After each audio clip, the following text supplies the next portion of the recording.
So we need to sit back and have an honest conversation about what's going on. And NIL certainly doesn't help the matters. I mean, the kids are making money now, and they're getting these deals. And so the coaches are saying, hey, I want my money and I want it now. And I get that. But to a point, you have to finally stand up and say, enough is enough. And I think we've seen enough.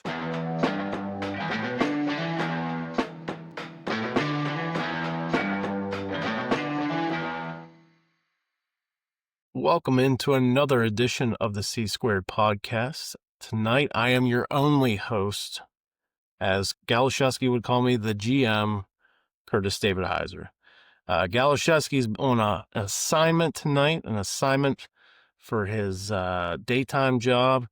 That would be for the schools of Pennsylvania. So he's got some homework he's working on right now. And tonight, I'm going to be filling in and hosting this by myself. So we got a lot going on. We're rolling up on Halloween here, and a lot of scary things are popping up, including next Tuesday is elections across this country. And we have some important ones that are going to be occurring, especially here in Pennsylvania. The biggest thing will be judge retention in the Supreme Court of Pennsylvania. And so it'll be a simple yes or no vote on whether we're going to retain Supreme Court justices that are already in there, or whether we'll put them up for vote and try to elect somebody else in there. Currently, the Democrats have 5 on the Pennsylvania Supreme Court. Christine Donahue, Kevin Doherty, David Wecht, Alice Beck Dubois, and Michael Wojcik are all up for retention. And so right now, the question is, do you feel like they're doing a good job? And quite frankly, I think the answer has to be a resounding no. There's not much to be had from the Democrats on this court. And so it's the one question that Pennsylvanians are going to have to ask. And the question along with that will be, can Pennsylvanians who are Republicans or lean conservative get out to vote and come out in enough numbers to essentially knock these guys out and get them out of the Supreme Court? I know one guy who tries to do this with voter turnout is Scott Pressler. He is huge in trying to turn out the vote, always in Pennsylvania. He was a big reason for the success of Donald Trump winning Pennsylvania in 2024. And quite frankly, we need to see a high turnout again. Otherwise, it's going to be an uphill battle. Another big race that'll be going on Tuesday night will be the mayoral race in New York City. And that involves Zoran Mamdani, the Democratic Socialist, self-proclaimed, who is running in the lead in New York City and is going to be running against Andrew Cuomo, the former governor of New York, and as well as the Republican Curtis Sliwa. Sliwa is probably a very long shot to win. His polling has him at about 11 or 12%. Mamdani is the prohibitive favorite, and quite frankly, it's sad that that's the case. But as I've said before, should he become the mayor of New York City, you're going to see a lot of different things happen. You're going to see New York City in chaos. I mean, this is a guy who believes in free busing. He believes in government, city-run grocery stores. And he just believes in straight out socialism and communism. Folks, those ideas do not work. They have never worked. And millions of people have lost lives because of socialism and capitalism. Everybody likes to put a new spin on it. They like to say, oh, well, this time it's democratic socialism. Okay, well, that's cute. It doesn't change the game. It's the same game. It's the same system. It's still socialism, regardless of the name in front of it. And that's plain and simple what it is. There's been a lot of hit pieces coming out lately against Mamdani, and supposedly the polling now has it closing between him and Cuomo. I think the problem there is that Cuomo just has an uphill battle because of all his scandals that occurred within the last 5 years, going back to COVID and the nursing home scandals that he had during COVID. it's an uphill battle. And so unfortunately, I think Mamdani is going to get in. I don't really see how he loses that, but by the grace of God, a miracle. And again, long run, long term, you have to look and say, okay, New York City is going to face extreme challenges. And one thing that's going to happen is when he decides to raise the tax rate higher for corporations and for the wealthiest that live in New York City, you're going to come to find that these guys aren't going to stick around. And it's no different than it would be for the entire country of the United States. Democrats love to tout taxing the rich as if they're helping the poor. It's not. It's just a mere redistribution of wealth. And at the same time, you're not actually helping the poor by allowing them to grow and become independent of the government. Rather, the Democrats would have them be dependent on that party so that they can maintain power in a quid pro quo status with those voters. And so Mamdani is going to raise the tax rate. You're going to see businesses flee New York. You're going to see corporations flee New York. And you're going to see New York fall. You're going to see New York crumble. And it may not be right away. It may take a little bit of time. But it's not a place I'd want to be within the next several years. He's also come out, sounding somewhat anti-Semitic, not denouncing, statements like globalize the intifada. That's a serious issue. That's a serious issue. And so if I was a Jewish person in New York City, I don't know how safe I would feel. I really don't know how safe I would feel living in New York City, knowing that this guy, who portrays himself in a false manner, for one, he acts as if he's just some third world rate guy who eats food with his bare hands off a plate because he's too poor to use utensils and such. But he's not. I mean, his family's made of money. We've talked about that on previous episodes. And quite frankly, he's just gaslighting the population of New York City. And at the same time, I understand that there is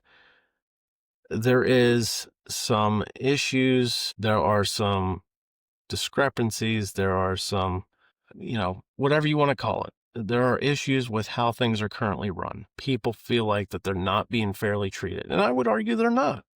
But this is what you get when you have Democrats in control of a city for a long period of time who run it into the ground, continue to create the divide because of their policies.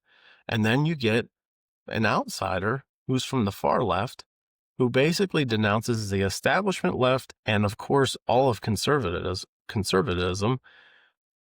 And they come out and they announce themselves as a Democrat socialist. You have somebody who's gone so far to the left, and people are desperate enough that they're willing to vote for this guy. One, because he's young.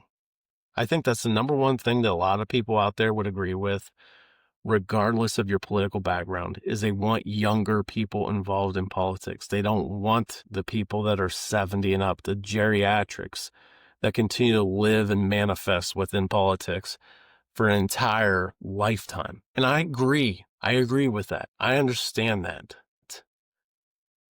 People need to do research. And I think that's one of the biggest issues is why we have so many issues in this country of such a large divide between left and right. Realistically, we're not that far apart. We're really not, unless you are a self-proclaimed far leftist. The biggest issue is we don't have kids that are taught history anymore, not taught straight up history. And what happens when you're not taught straight up history? You're doomed to repeat it. We're watching that. That's going to happen in New York City. There's a couple other cities around the country who have tried free busing and such. And it's not worked out. They've run out of money to pay the workers to run the buses, to pay the workers to fix the buses.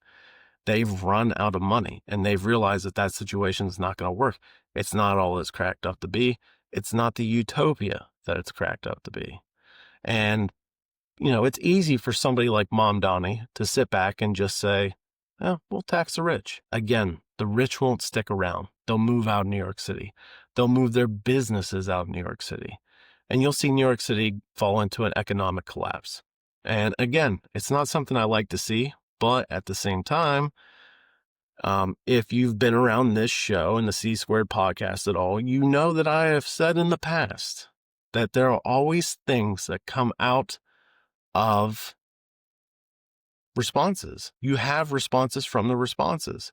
And so one of the outcomes that will come of this is that A, you will either see New York City continue to fall further into a collapse from what it's about to get into with Mom Donnie, or B, you will see people waking up and realizing, whoa, this was a serious mistake. Things have gotten way worse. Now, who knows? I mean, I don't know how far it goes. All of a sudden, I guess maybe New York City doesn't have a rat problem because maybe the people get so desperate they have to eat the rats because the grocery stores don't have food. I'm not wishing that. But what I am saying is people are going to be in for a rude awakening. I know they think it sounds great on paper, and it always does. Socialism always sounds great on paper. But again, if we teach our kids in schools what history has shown us time and time and time again, you will come to find out that socialism never works. It never, ever, ever works. They always say, well, it wasn't implemented the right way. It wasn't implemented by the right person. They didn't do this. They didn't do that. It doesn't matter. You can make 10,000 excuses, but it still doesn't work. And just because capitalism is abused by some people out there, not a lot, by some, just because some people abuse capitalism does not mean that capitalism is a bad system. In fact, it's allowed more people to become wealthy, to become independently wealthy, and to be able to live on their own than any other system that's ever existed in this entire world. So just because a few bad apples have abused the system does not mean you just get rid of it. But what you have is you have certain sections of people in New York City who are willing to go that route. They're willing to give it all away and say, yeah, I think socialism's better. You have a lot of white liberal women who, hey, this feels good. It feels right. They're all about their feelings and they're okay with it. And that's sad because we've said in the past on this show, facts over feelings. And the facts show that socialism, regardless of what you call it, if you call it democratic socialism, if you call it warm fuzzy socialism, it doesn't matter. It doesn't work.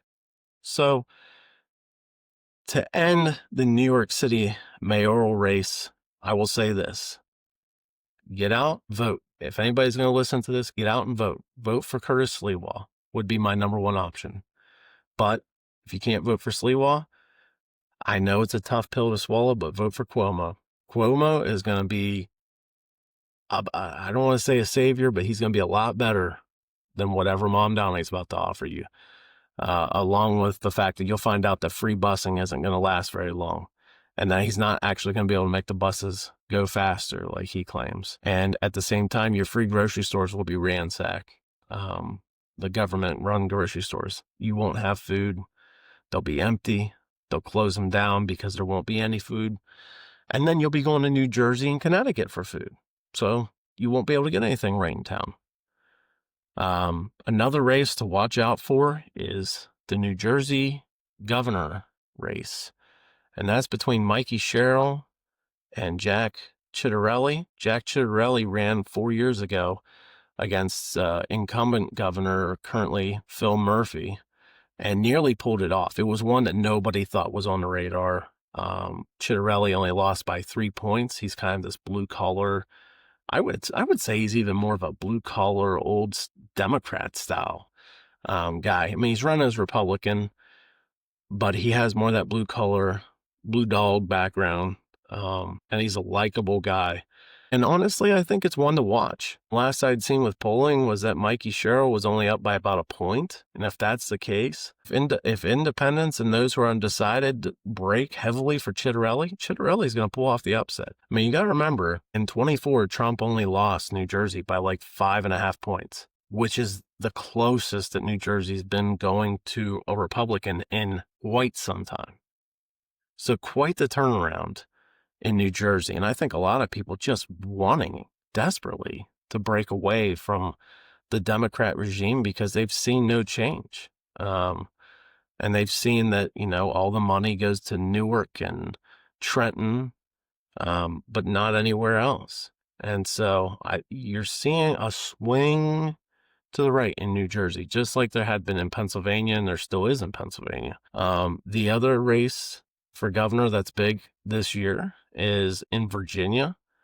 In that race, you have Abigail Spanberger going up against Winsome Sears. Winsome Sears is currently what is she? She is below Glenn Youngkin. I guess she would be kind of like your VP of the governor. Lieutenant governor is the correct term. She's the lieutenant governor currently of Virginia. And Glenn Youngkin, of course, pulled off that surprising upset in 2021, which was a fantastic victory. That was mostly fueled by the whole issue of boys and girls restrooms in the locker rooms. And he really pushed that really hard, based that off of that, a lot of those controversies that arose in Loudoun County in 2020 and 2021, rode that all the way to a surprise victory by 1 or 2 points. Winsome Sears has a tough uphill battle just because I think Virginia tends to lean a little more left. And so while it's a purple state, it's more of a purplish blue. I think Sears has a tougher battle than Chitterelli does in New Jersey, just because New Jersey is swinging to the right. But Virginia is just, they have up, especially in the northern part of Virginia, Fairfax County, and in and around the DC suburbs, there are just loads of liberal Democrats up there who would never even consider voting another way. And that's a shame, and I think Trump has kind of helped to break that up somewhat by firing as many people as he has from the federal government. Some of you out there can be like, well, how dare he fire people and make them lose their jobs? Well, the federal government was never meant to be so bloated. People were meant to go and find a private job, not have a public job for their entire life, just like all these congressional people have. So I don't feel bad. I understand that it's a transition. I understand that people have been lulled into a false sense of security. But at the end, go find another job. Every time somebody lost a job out here because of what politicians were putting their emphasis on, what did Joe Biden tell people? What did Barack Obama tell people? Learn the code. Okay, well, I'm going to look at those people and say, learn the code. I love you and I wish you the best, but move along. And so by fragmenting the federal government and the employees, it's helped to push some of those people out in the heavily populated Northern Virginia, DC suburbs that are always left-leaning. So by dispersing that out, it kind of helps to lessen the amount of Democrats in Virginia. Having said that, it still leans blue. So I would love to see Winsome Sears win that race. I think it's a tough uphill battle. Again, Mikey Sherrill and Abigail Spanberger both are really two women who just kind of sit back and don't take positions on anything. They just like to play, I guess, a kind of a fake comforter in chief, if you will. They like to just sit back, listen to people, and then act as if, nod your head and, yep, we're right there beside you. But realistically, they don't stand for anything. They never have stood for anything. About the most that they stand for is abortion rights for all. And, that could be a whole nother subject on its own. I know that Galuszewski and I at some point might cover that. I mean, I'll briefly say I don't understand, I don't understand how most people can be okay with abortion all the way up to 9 months. I understand there's the exceptions. Liberals love to come at you with the exceptions. the exceptions of rape, incest, life of the mother, ectopic pregnancies, life of the baby. And I sit back and I go, but if you actually look up statistics on abortion and what each one is to account for all abortions, that subgroup of abortions that are had by people, rape, incest, life of the mother, and life of the baby, are only 3% of all abortions. 97% of all abortions are just pure choice. And, I'll say the harsh reality that a lot of people won't say. And that is, if you're good enough to trust yourself to have sex with somebody, you better be able to trust yourself enough to know that there's a consequence that might happen. And that is that you might get pregnant and you might have a child. And no, it's not okay to just discard a child just because, oh, well, I'm not in the right position of life. Oh, well, I don't have enough money. Oh, well, I just don't feel like having a kid right now.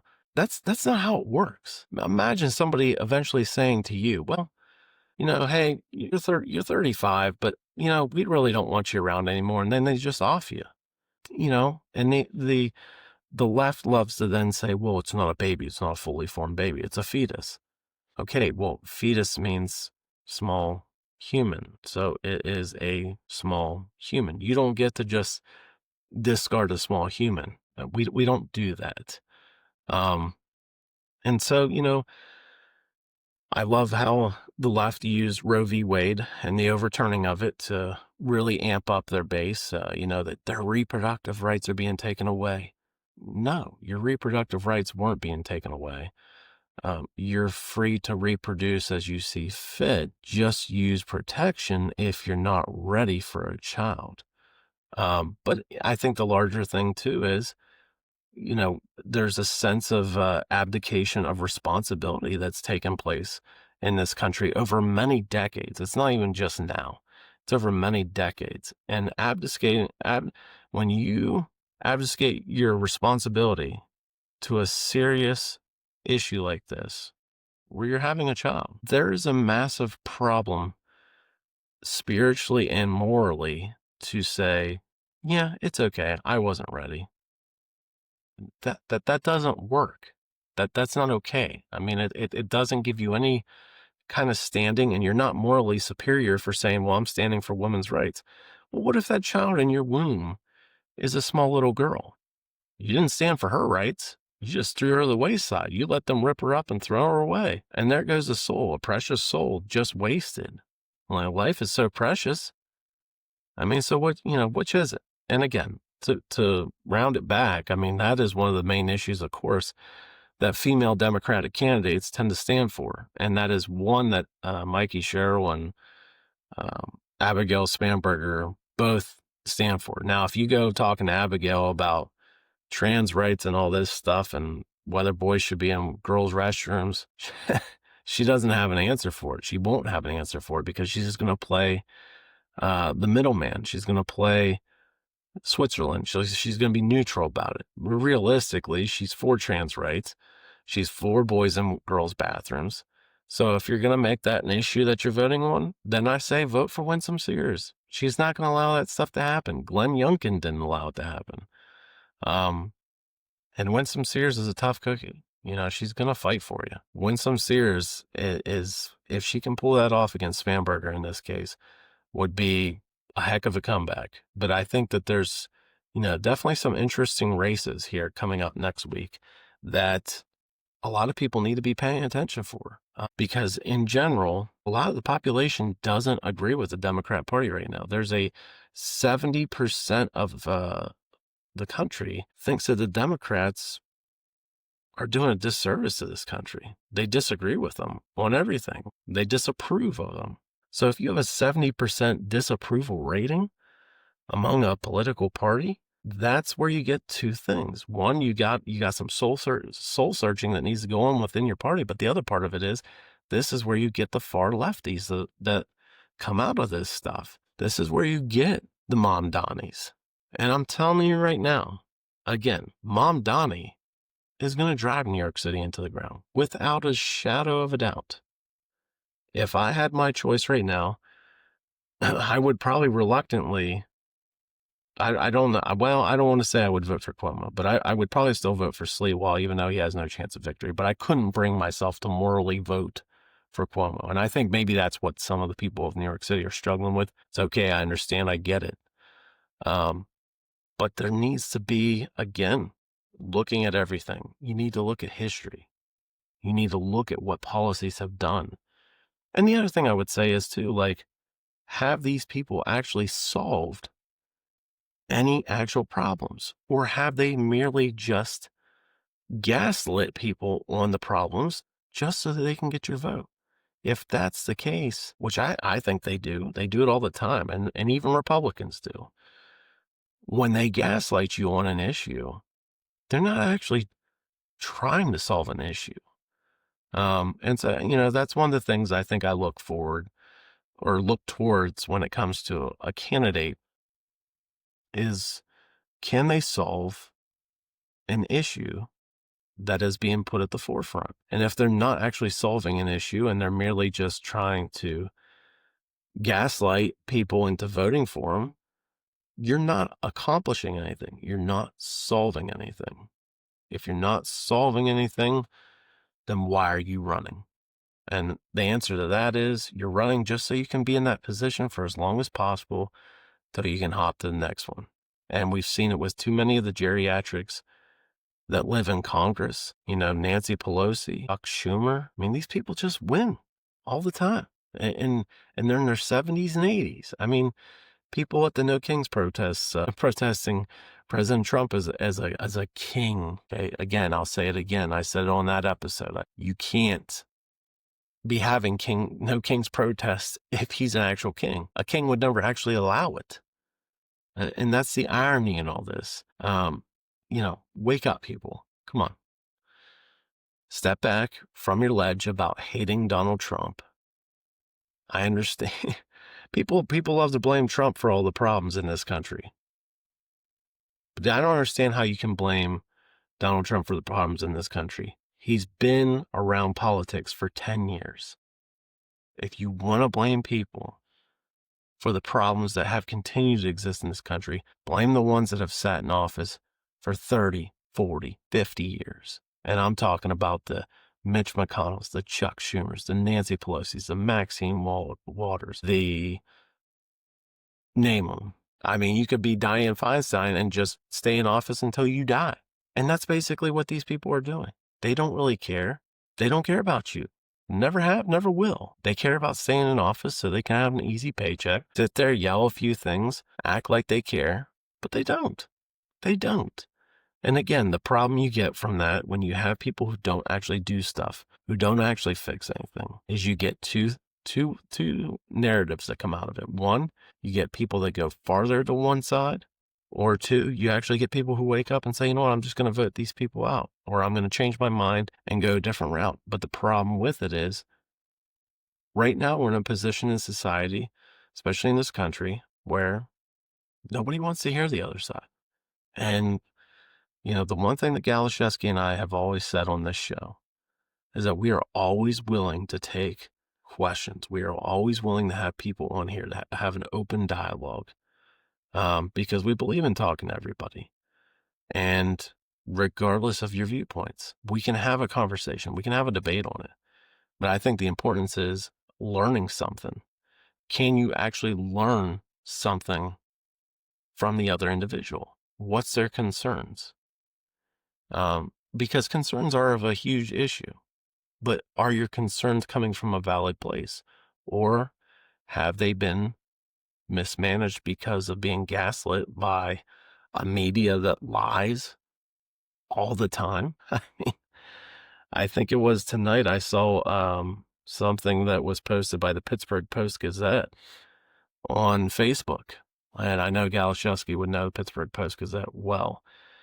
They said, and I quote, they said, an ad campaign from the government of Ontario, Canada, featured audio of former President Ronald Reagan denouncing tariffs on foreign goods. The video rearranges what Reagan said in a 1987 radio address, and it ignores some of the context. But it does not alter the former president's sentiments, contrary to President Donald Trump's claim that Canada lied. When you sit back and just reread and think about what I just read to you of what the Pittsburgh Post-Gazette said, they literally just said that the video rearranges what Reagan said. But then they go on to say that Trump is not right or is incorrect in stating that they altered the comments. And so it's just amazing to see the inherent bias, the implicit bias of media, such as the Pittsburgh Post-Gazette, who sat there and admitted that Canada altered, literally they say in one statement that they rearranged what Reagan said, and then they go on to say that Trump is wrong for saying that it was altered and that they lied. Altering and rearranging are the same thing, my dear friends. And this is where the left loves to play semantics. They'll say it one way and they'll say, well, that's the correct way. But if you tell them the same thing and say that they're wrong, then they'll tell you you're wrong for it. Essentially telling you no matter what, because you're on the right, you lose. So just another perfect example of how people are misled in this country all the time. And it's unfortunate that we've gotten to a point where so much media is bought and paid for, and that there's still a segment of this country that listens to it and that reads it. Because unfortunately, there's nothing that you're going to learn from these media outlets. I learn more by scouring all sorts of news sources. And by news sources, I mean, I'll roll through Facebook. I'll roll through independent websites. I will roll through lefty websites. I'll roll through right side websites. And the reason being is, if I can see all sorts of different things, you start to kind of formulate a picture in the middle somewhere of what actually the truth is, where the truth is. And if you can get it to just, it would be nice. I know it would be nice. The one news site that I will say that tends to just call it as it is and doesn't put spin on it is justthenews.com with John Solomon. I highly recommend it. He is one that just calls it balls and strikes. Doesn't put any spin on it. And that's how media should be. That's how it was intended to be. Objective. You simply report the story. But as Galashevsky and I have said on here before, even when it comes to sports media, the media is always trying to make news happen as opposed to reporting the news. If they merely reported the news, it'd be too boring. You couldn't get chaos. You couldn't get people fired up. You couldn't get people at each other's throats. That's what they want. They want division. They want division. And unfortunately, most of the news media tends to side with one side, and that's the leftist side, the liberals. I mean, again, and that's unfortunate, you know. I would rather have somebody who just calls it as it is. If Trump makes an egregious error, that's for the people to decide. It's not for the paper to decide and say, oh, well, he was wrong about how that was done. In this case, they literally had to play semantics in the Pittsburgh Post-Gazette just to try to make it look like Trump was the bad guy and that he was wrong again. Just like we've had, I want to say it was AP. I don't remember exactly. I think it was AP posted something the other week about Trump's tearing down the White House. No, Trump's not tearing down the White House. He's tearing down the East Wing to put a massive ballroom in. Whether I agree with that or not, I could care less. It's a ballroom. I'll never see it. That's fine, whatever. But the point is, the AP knew exactly what they were doing. They were creating a situation to gaslight millions of people by making it look like Trump is tearing down the White House. And what happens when Trump tears down the White House? He's tearing down democracy.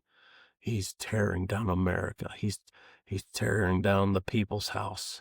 He just wants to build something new and make it for his own. He doesn't want to do any of that, people. He's just building a ballroom. He thinks that place needs a ballroom. And he's not the first president to have construction done there. And it's not illegal for him to do what he's doing. despite what people may or may not think about it. And that's okay. It's okay for people to have differing viewpoints on whether he should have a ballroom or not. But honestly, I think it's probably a decent idea. Is it my favorite Trump idea of all time? No. But is it being paid for by the American taxpayer? No. It's being funded for by various donors. So, you don't have to sit there and be like, well, this is taxpayer funds are being used for Trump's ballroom. I don't want my taxes going to that. Well, you don't have to worry about it because guess what? It's paid for. But one thing I will say is the sports media, we talked about it the other week. Sports media is doing the exact same thing. They are gaslighting people for stories. This past Sunday, you could just smell it with how the sports media was portraying the matchup between the Packers and the Steelers. Aaron Rodgers, he's going to be out for revenge, out for blood, to get the Packers because, leaving there on so on and so forth. And it's like, can we just play the game? Can we just play the game? Can we just have Aaron Rodgers be the quarterback of the Steelers and Jordan Love the quarterback of the Packers? And in the end, Packers won 35-25. Galoshevsky looked like a bum for his prediction. And I did too. I think I said the Steelers were going to win 23-13 or something like that. So something similar to what Galoshevsky said. Nevertheless, a good game, not one that Galoshevsky liked, but a good game for the Packers. And they had their fans chanting, "Go, Pack, go." But the Steelers have real questions moving forward. And why I say that is they're the highest paid defense in all of the NFL. And you're 4-3. And I believe they're dead last in the NFL in defensive passing against them. They allow the most yards, passing yards. And they have the Indianapolis Colts coming to town. And I dare say that, as I like to refer to him as Indiana Jones, Danny Dimes, whatever you want to call him, is going to have a pretty good game. Now, I'm not going to make a prediction on here because I don't want to look like a fool. But if I was a betting man, and I don't bet on the Colts, if I was a betting man, I would say that Danny Dimes and the Colts will probably have a pretty good Sunday. Tomlin's not one to stray away from what he does. He tends to stay within the scope of what he knows, and that's okay. But at the same time, it can also bite you in the ass. Being as that the Colts have a lot of weapons, I think that spells trouble for the Steelers, especially if they can't get pressure on Daniel Jones. So it's something to look forward to. We'll see what happens. Other news, I think the big news would be that Brian Kelly out at LSU, $50-some million buyout. Again, I don't understand how heads don't roll beyond the head coach. There has to be some sort of accountability for those above the head coach. James Franklin, and even at Texas A&M when they let go of Jimbo Fisher, $76 million buyout. And I understand these buyouts can be lowered, if the coach finds a job within a certain amount of time or a certain time frame, whatever have you. But it's ridiculous that much money can just be handed out to say, no, we don't want you to coach here anymore. Give me a break. I mean, there are so many other things going on in this world and so many students paying exorbitant amounts of fees to go to these schools. And yet you're going to tell me that you can just pay out $76 million, $49 million, $56 million to these coaches to say, I don't want you to coach here anymore. It's absolutely ridiculous and absurd. There's no rhyme or reason for it. And honestly, any AD that is making that kind of a deal needs to be fired. I'll say it right now, they need to be fired because there's no room for that. And I couldn't do that. I mean, I couldn't do that, whatever job it is. If I'm, if this show makes millions and then I tell Galoshevsky, well, we got to pay the research guy $500,000 because we don't want him around anymore. You think we're going to have a show? You think Galoshevsky's going to want me to stay on this show? Hell no, he's not. You make a business decision that has that kind of a magnitude to it, you're gone. You're getting canned. There's no room for you left here at the table. So, there's got to be something done about it. It's absurd that this much money is being thrown around. I understand coaches want long-term contracts. They want to be guaranteed to have money. They want to be guaranteed that they have their position and they're not going to be forced out. And if they are forced out, they want money on the back end. I understand it. But as an AD, you have to look at it from a financial standpoint of being a good steward towards your school, towards your program, and say, no, you want to coach here? Here's what we'll pay you. And if it is a 10-year deal and $100 million, $10 million a year, whatever, okay. But there doesn't need to be this massive buyout that just makes you look like an extreme elitist who doesn't care. That doesn't care about how you're stewarding the money of that school. And meanwhile, you're begging students to pay 40 to 50 grand a year to attend your state school while you get state funding, most likely from the federal government or at least from the state government. There's no reason for that. It's absolutely absurd. So we need to sit back and have an honest conversation about what's going on. And NIL certainly doesn't help the matters. I mean, the kids are making money now, and they're getting these deals. And so the coaches are saying, hey, I want my money and I want it now. And I get that. But to a point, you have to finally stand up and say, enough is enough. And I think we've seen enough with these last few coaches, top line coaches that have been fired and then paid out these massive amounts of money. So, we sit back, we take it all in, and we say, okay, this is where we're at. Where are we going to go from here now? But somebody's got to start saying something. And I will say this much. This show will start it because I have not heard it from anybody else out there. If anybody else has heard anything about people calling out the ADs for these massive buyouts, please, somebody let me know. But I have not seen it. I have not heard it. Oh, my. In other news, I guess the World Series is 2-2, and the Blue Jays are trying to pull it off for the first time since the 1990s, especially against the heavily money-laden Dodgers, since baseball doesn't have a salary cap. And I think you will soon see a salary cap in baseball. I don't know when, probably 2027. I think my father-in-law said to me the other day that there'll probably be a lockout in 27 because that's when the current contract's up. So when that happens, there'll be a negotiation, probably to a salary cap, because there really needs to be. And the biggest reason is Shohei Ohtani for the Dodgers. Fantastic player. I'm not hating on the guy. Great player. Deserves his money. But he got a 10-year, $700 million deal. Well, for the 10 years he's there, his contract is structured so that he is only paid $2 million a year. So he's only getting $20 million up front, while on the back end, he is getting the $680 million after that 10-year contract. That's how they can afford to pay all their other players right now to keep such a highly profiled team together. That's why they have Mookie Betts and Max Muncy and Freddie Freeman. This is why they have Kershaw and they have Tyler Glass now. It's one player after another that they're able to keep on this team.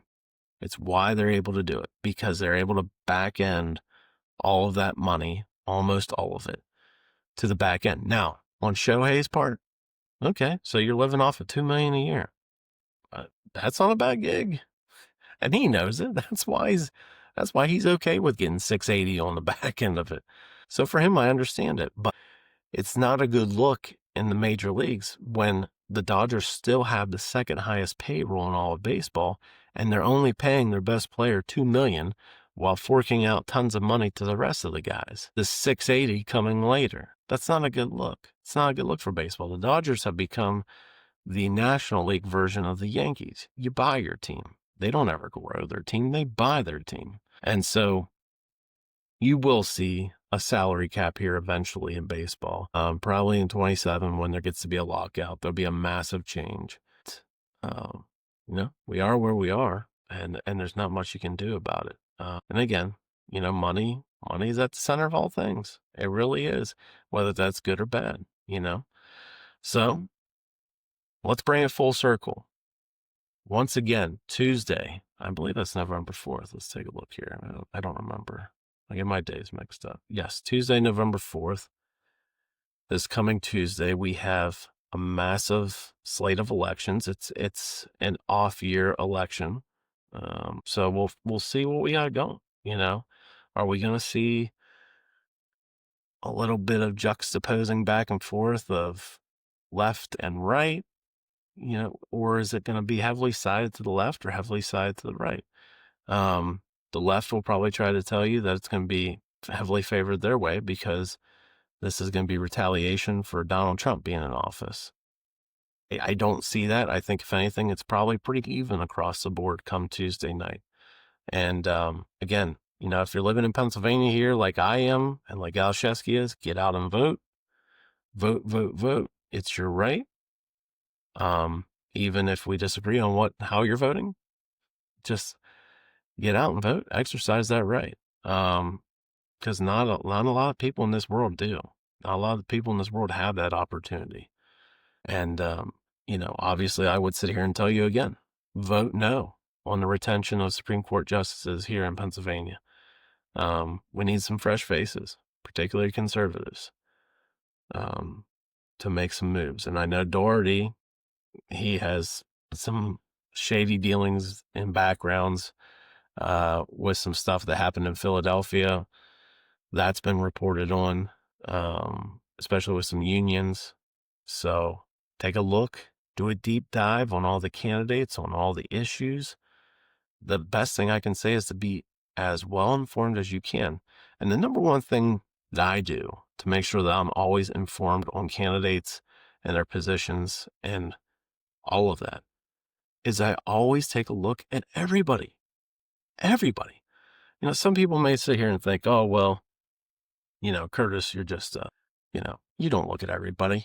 You were never going to vote for Kamala. Okay. Honestly, I'll admit, yeah, I was never going to vote for Kamala, but when 2024 election was around, I looked at Kamala's positions. I looked at Donald Trump's positions. I looked at what those positions meant from a historical aspect. And I also looked at what Kamala Harris stood for, or what she claimed she stood for. And I can tell you right now that she made herself to be the candidate who was Black, who was a woman. Those were her qualifications that she based herself on, and not what she was actually going to bring to the table. She made it about characteristics about her, not very Martin Luther King Jr. like, basing it on the content of her character instead of her skin color, if you will. But the important point that I'm getting at is you need to look in depth at everybody and every little detail that you can get to hone in on why your decision is going to be what it is, and that you can feel as good about that decision as possible. It should never be about, well, this guy has a D next to his name, so he's a Democrat, I'm going to vote for him. Or this guy has an R next to his name, so he's a Republican, so I'm going to vote for him. It should never be about that. It should always be about voting for the best person for the position, most qualified. What are their policies? What did the policies originate from? Have those policies had a positive effect on this country, on this state, on this county? Have they had a negative effect? And that's what needs to be taking place in this country. A lot of people do not do that kind of research. They rely simply on the clickbait videos of Facebook. They rely on the edited clips of CNN or MSNBC or Fox or whatever. Go out and do the research. Put the work in. It's one of the things that has gotten very frustrating in this country. And I think a large part of the reason why there's such a divide is because people don't do the work and research. And when they get called out for it by somebody who has put that research in, like a Charlie Kirk, like numerous other people out there, Sean Hannity, Rush Limbaugh used to always be able on top of stuff. These people are smart. They're intelligent because they've read through so many things. They understand so many things. And the people that tend to call them out and name call them and everything, and simply because they disagree, is because they haven't done the research. They don't even research their own opinion. They don't even research their own policies they stand for or they claim to stand for. My point being, if you're going to stand for a policy, understand what it originates from. Understand why you're backing it. And if you feel that that is your position, fine, but you better be able to defend it to somebody else. Because if you can't defend a position, it's not really probably a good position to take up in the first place. That, or you haven't educated yourself enough on the issue to actually take a position on it. Educate yourself. And the one thing that Rush always used to say, intelligence guided by experience. I think there's nothing better for developing yourself as a citizen in this country than through experiences. And so that's where, but then again, that's where you get people who, if your experience has always been simply to rely on the government for everything, expect rich people to pay for your needs all the time, then you're going to vote Democrat, because that's the Democrat Party. The Democrat Party doesn't actually want people to succeed. They want people to stay dependent on them. And I think a large part, not a large part, but a portion of the Republican Party is the same exact way. The establishment Republican Party. They don't actually care to see people succeed. They want people to stay needing them in government. But that's not what government was meant for. Government was meant to solve problems, not to keep people having the same problem from election cycle to election cycle to election cycle. It's in your hands, people. I know how I'll vote Friday, or not Friday. I know how I'll vote Tuesday. And again, we don't have many. We have local races, but local races are very important. It doesn't matter the position. As far as policy, I think you want to see the most direct effect of policy on you in your area. It starts with your local elections. They matter. It starts with the treasurer, the sheriff, the county recorder, the whatever the position. It starts with those positions. And it's very important to take them very seriously and to get out and vote for them, because those are the ones that are going to have the direct effects on your day-to-day life. Federal government, yeah, okay, it'll affect you, but it's not going to have the same effect that you think it will right away. And for those, that would argue, oh, Trump's had a horrible effect on me, if you're a Democrat. No, he hasn't. No, he hasn't. He hasn't raised taxes on you. There's been tax cuts. You've been told there's been tax raises. There hasn't been. This whole government shutdown, which is another thing, is not even Trump's fault. Hell, it's not even the Republicans' fault. The Republicans wanted to pass a clean CR, continuing resolution, to continue the same amount of spending without adding any new nuances to it. That way there wasn't any debate or argument over it. Democrats 13 times straight in the Senate have shot that down. And now, November 1st, SNAP benefits could be in jeopardy of being sent out. And people who depend on SNAP for food might not have that money for food. 40 million is my understanding. People are upset about 40 million not getting money, not getting SNAP benefits to feed themselves, to feed their families. I sit back and my question is, why aren't we angry that there are still 40 million people on SNAP benefits? That should be the question. That should be where the anger's at. Because if you're a government that's truly doing your job, and again, regardless of party, you should be trying to get these people off of SNAP benefits.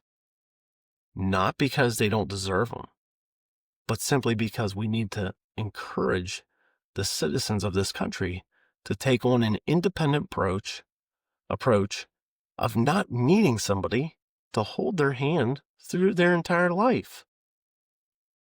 It's not meant to be that way. Those kind of benefits were meant to be of the very few, of dire situations and straits that sometimes happen, but they were not meant for 40 million. 40 million people on SNAP benefits. That's absolutely insane. And again, I don't even necessarily blame those who are on it. I blame the people who have guided them to not do for themselves. It's no different than the story of teaching a man how to fish. If you give a man a fish, he's just going to keep coming back to you for more fish. Again, no different than the government offering SNAP benefits, and they just keep coming back for SNAP benefits. The signs that say, don't feed the wilderness, because they'll keep coming back. They expect the food. But if you teach the man to fish, as opposed to just giving him fish, then he can feed himself. He can feed his family.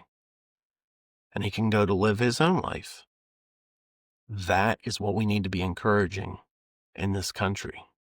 Every single day, we need to be encouraging people to be able to think for themselves, to not be indoctrinated by state schools and public schools in general that have utterly failed them. And again, another portion of why we have people relying on so many benefits is because we don't give proper education to these kids. And so once again, it's not their fault. It's the fault of those who have claimed that they've been doing the compassionate thing by giving these handouts and by not, but have not expanded, school choice or bettered the public school system. They haven't done a good service of making sure that kids come up and are raised and ready to go out into the workforce and live on their own and not be dependent on this government for every second, which is a part of the reason why we have so much debt. We need to stop being so dependent and be more independent in our thought process. As Galashevsky would say, any final thoughts, Curtis? Well, my final thoughts for tonight are get out and vote. Get out and vote on Tuesday, November 4th, regardless of where you live. And I know we have listeners across this great nation. And if we have any listeners in New York City, I beg of you, do not vote for Mamdani. I know what the probable outcome is. I understand what will probably happen, and I know what the outcome will be once he's elected. So all I'll say is this. If you live in New York City and you want Mamdani, you're going to get everything you're asking for and then some. If you live in New York City and you don't want Mamdani, I'm sorry, but you're going to have to find a way to either get out of there or talk some sense into your friends the next time the election comes around. In a circumstance, again, a response that might happen because of Mamdani's election, being elected here shortly, is going to be one of two things again. It's going to be either New York City burns to the ground or people at least go, you know what? We got to go back. We got to retreat. And I hope you get that chance because it's not always guaranteed with socialism. You can vote your way into socialism, but you can't vote your way out usually. And so it's going to be really interesting to see come Tuesday how people take the reaction of Mamdani, a Democratic Socialist, being nominated or being elected. But I encourage every one of you to keep your faith. There are always good things that come out of bad things. And the one thing that I'll never stop believing is that the Lord uses everything for his good. And where there is darkness, there's always going to be light. So despite probably Mamdani winning on Tuesday, just remember, folks, yes, things can get worse, but there is always light. There's always a light at the end of the tunnel. And it may take a while. It may be a short time. I don't know. But I will tell you, it'll be interesting to watch. And fortunately for me, being here in Pennsylvania, I get to sit back and watch it from my recliner and see how things play out. So, for all of you out there, get out and vote on Tuesday, November 4th. And Aside from that, this has been the C Squared podcast. I'm Curtis Davidhizar, your only host tonight. And again, I encourage you to go out, share, like us on Facebook, listen to us, watch us on Spotify. We have videos on YouTube. We're constantly looking for people to add to the show. So reach out if you'd like to be a guest on the show. And we'll see you next time here on the C Squared podcast.